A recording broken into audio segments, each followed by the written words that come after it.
एक बहुत ही खतरनाक खबर आते हुए दिखाई दे रही है। बेसिकली तमिलनाडु के द्वारा एक नया बिल इंट्रोड्यूस किया जा रहा है जिसके जरिए हिंदी पूरी तरीके से राज्य के अंदर बैन कर दी जाएगी।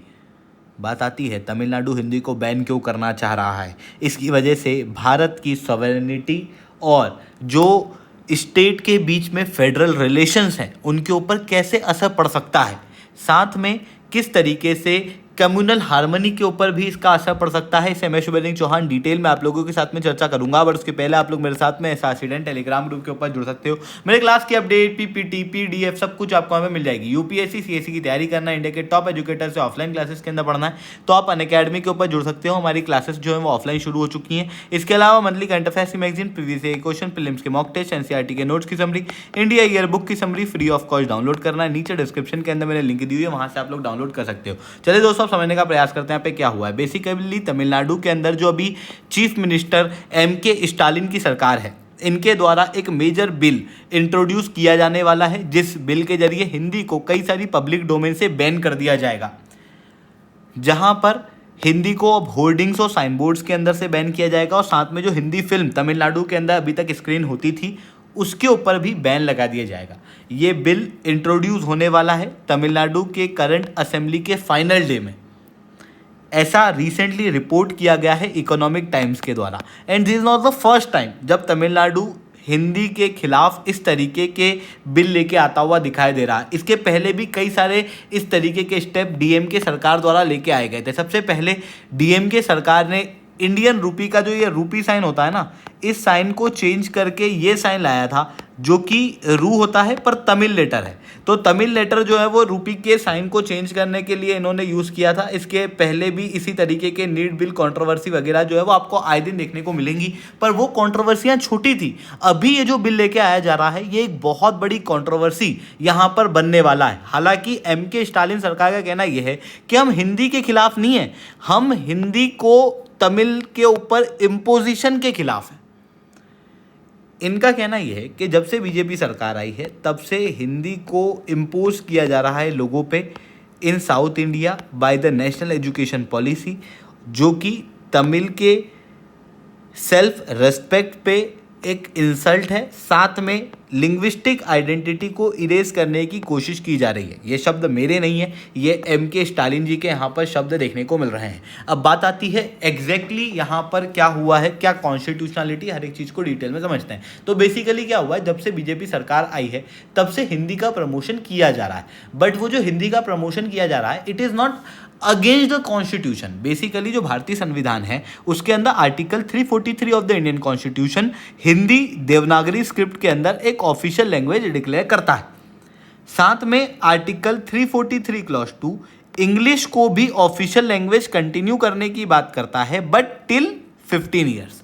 यानी कि 1950 के अंदर अगर संविधान बना है तो 1950 के बाद से हिंदी जो है वो ऑफिशियल लैंग्वेज रहेगी। साथ में इंग्लिश को भी कंटिन्यू किया जाएगा, क्योंकि इसके पहले तक अंग्रेजों की वजह से जितना भी ऑफिशियल काम है वो इंग्लिश के अंदर हो रहा था। पर ये इंग्लिश केवल 15 साल तक के लिए होगी और इन 15 सालों के अंदर कंप्लीटली ऑफिशियल रूप से हिंदी के अंदर ट्रांसफ़र किया जाना था। ये आर्टिकल 343 क्लॉज 2 कहता है।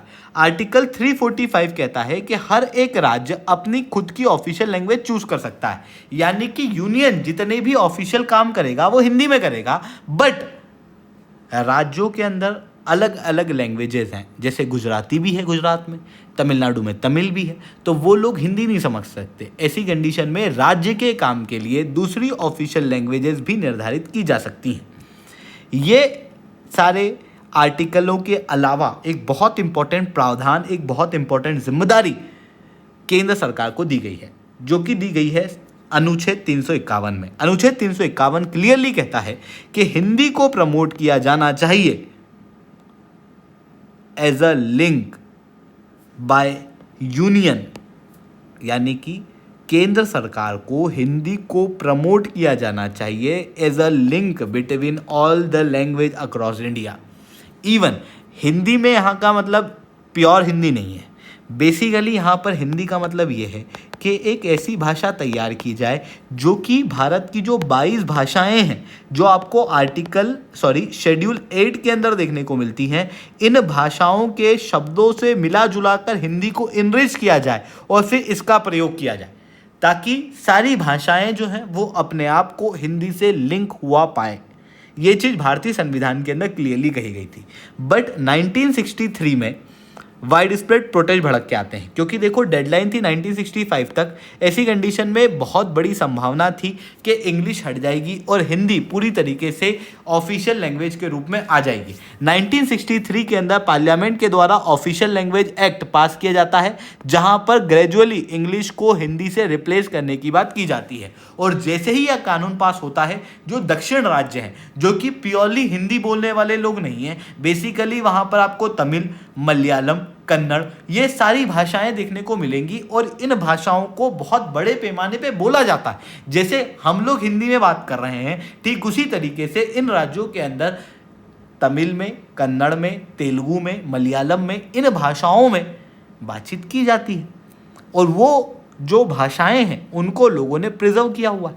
ऐसी कंडीशन में इस तरीके से ऑफिशियल लैंग्वेज के अंदर हिंदी के आने से लोगों को डर था कि हमारी जो लोकल लैंग्वेजेस हैं वो कहीं ना कहीं नष्ट हो जाएगी और हिंदी जो है वो सब दूर डोमिनेट कर जाएगी। ऐसी कंडीशन में वाइड स्प्रेड प्रोटेस्ट तमिलनाडु के अंदर शुरू होते हैं और तमिलनाडु के अंदर ये जो मैसिव प्रोटेस्ट होते हैं वो धीरे धीरे करके स्ट्राइक, स्लोगन्स, इन सब से शुरू होके वॉयलेंट टर्न ले लेते हैं।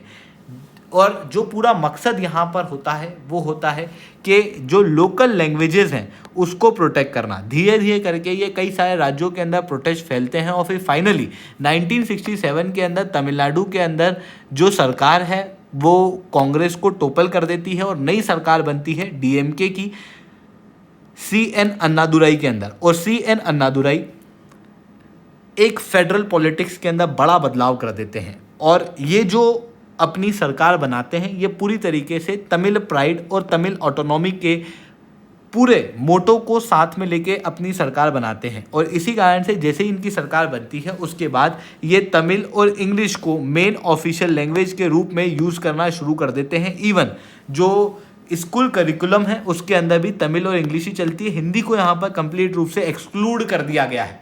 और जो पूरा यहाँ पर ये पॉलिसी का मकसद था, इस पॉलिसी का मकसद था कि द्रविडियन आइडेंटिटी के फाउंडेशन को प्रोटेक्ट करना। यानी कि पूरे देश के अंदर उस समय पे जब 3 लैंग्वेज पॉलिसी चल रही थी, उस समय पर इन्होंने 2 लैंग्वेज पॉलिसी तमिलनाडु के अंदर चलाई हुई थी।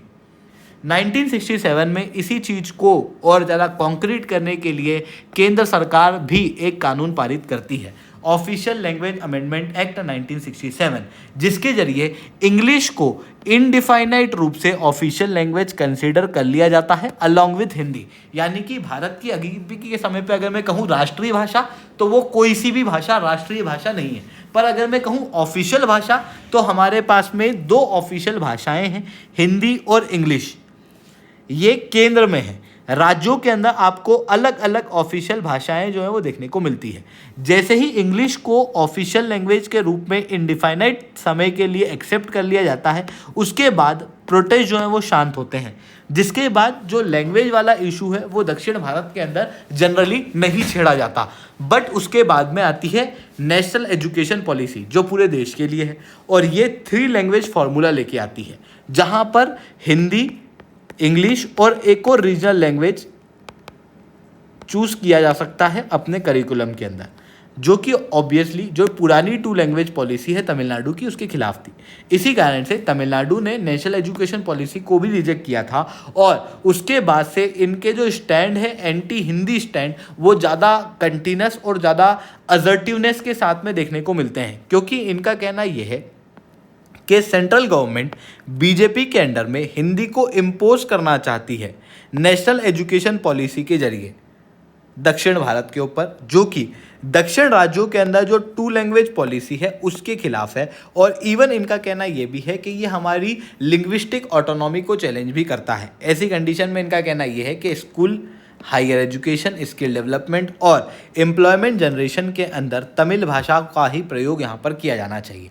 अब इस तरीके का जो कॉन्फ्लिक्ट है ये पहली बार तमिलनाडु में उभर के नहीं आया है। इसके अलावा भी आप देखोगे तो केरला में भी इस तरीके के कॉन्फ्लिक्ट देखने को मिलते हैं। कर्नाटक के अंदर भी आप देख सकते हो जहां पर साइन बोर्ड वगैरह को लेके आए दिन कॉन्फ्लिक्ट देखने को मिलते हैं। महाराष्ट्र के अंदर भी आपको मराठी के लिए इस तरीके की चीज़ें देखने को मिलती है।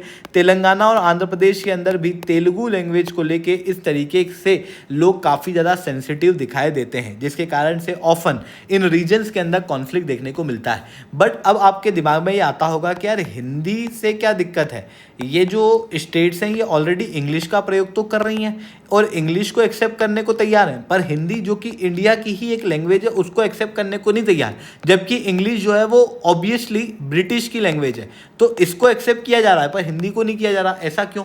देखो सीधी सी चीज़ है, इंग्लिश जो है वो किसी की भी मातृभाषा नहीं है, यानी कि किसी की भी मदर टंग नहीं है भारत के अंदर, ना दक्षिण भारत की ना ही उत्तर भारत की। पर हिंदी जो है वो उत्तर भारत के अंदर एक मातृभाषा यानी कि हम लोगों को एक मदर टंग के रूप में देखने को मिलती है, जिसकी वजह से हिंदी को दक्षिण भारत के अंदर एक न्यूट्रल भाषा नहीं माना जाता। अब जैसे कॉम्पिटिटिव एग्जाम्स होती हैं तो वो कॉम्पिटिटिव एग्जाम्स ऑब्वियसली जो ऑफिशियल लैंग्वेजेस हैं उसके अंदर ज़्यादा स्ट्रॉन्ग तरीके से होती हैं। जैसे हिंदी के सिलेक्शन आपको यूपीएससी के अंदर दिखाई देंगे, इंग्लिश के आपको और ज़्यादा सिलेक्शन दिखाई देंगे, क्योंकि जो ऑफिशियल लैंग्वेजेस होती हैं उनके अंदर कंटेंट ज़्यादा अवेलेबल होता है। अब अगर हिंदी को ऑफिशियल लैंग्वेज बना दिया जाता है तो ऐसी कंडीशन में जो कॉम्पिटिटिव एग्जाम्स हैं, जैसे यूपीएससी की एग्ज़ाम समझो आप, या फिर आप किसी और एग्ज़ाम को भी कंसिडर करो, नीट वगैरह की एग्ज़ाम को भी कंसिडर करो, तो वहाँ पर क्या होगा कि जो रीजनल भाषाएं हैं उनको कम बेनिफिट प्राप्त होगा, ऐसा यहाँ पर कहा जाता है एक्सपर्ट्स के द्वारा। इसके अलावा जो हिस्टोरिकल रेजिस्टेंस है, जो 1960s के समय पे एंटी हिंदी प्रोटेस्ट देखने को मिले थे, वही अभी भी उनका कहीं ना कहीं छाप यहाँ पर देखने को मिलती है। इवन इंग्लिश का क्या है कि अगर इंग्लिश सीखोगे तो इंग्लिश को सीख के ग्लोबल लेवल पे जो जॉब्स वगैरह हैं उसके अंदर बेनिफिट मिलता है, पर अगर मैं हिंदी की बात करूँ तो उसके अंदर ऐसा कोई स्पेशल बेनिफिट मिलता नहीं है। इसी कारण से अगर हम पूरे देश के अंदर हिंदी को एज अ नेशनल लैंग्वेज भी कंसिडर कर लें तब भी लोगों को इंग्लिश तो सीखना ही पड़ेगी, क्योंकि जितना भी काम ग्लोबल लेवल पे भारत का होता है वो इंग्लिश के अंदर हो रहा है। इस वजह से यहाँ पर इशू है, साथ में कल्चरल प्राइड का भी इशू है और रैशनल चॉइस जो लोगों ने की हुई है दक्षिण भारत के अंदर वो उनकी लोकल लैंग्वेज के साथ में इंग्लिश की हुई है। तो इस कारण से यहाँ पर इशू जो है वो देखने को मिल रहे हैं। आई होप ये सारी बातें आपको समझ में आई होंगी। लेक्चर अच्छा लगा हो तो लाइक करना, लेक्चर बहुत अच्छा लगा हो नीचे ऐसा रिटर्न कमेंट करना। यूपीएससी सीएससी की तैयारी करना है, इंडिया के टॉप एजुकेटर से ऑफलाइन क्लासेस के अंदर पढ़ना है, आप लोगों के पास में अच्छा मौका है। अनअकैडमी अब केवल ऑनलाइन ही रहा है, अनअकैडमी अब ऑफलाइन भी आ चुका है। हमारे सेंटर्स ऑलरेडी खोले जा चुके हैं, जुड़ना चाहते हो तो इस नंबर पे कांटेक्ट कर सकते हो। इसके अलावा मंथली करंट अफेयर्स की magazine, previous year question, prelims के मॉक टेस्ट, एनसीईआरटी के नोट्स की समरी, इंडिया ईयर बुक की summary free of cost download करना है। नीचे डिस्क्रिप्शन के अंदर मैंने लिंक दी हुई है, वहां से आप लोग डाउनलोड कर सकते हो। ठीक है दोस्तों, आज के लिए इतना ही। That's all from my side. जय हिंद, जय भारत।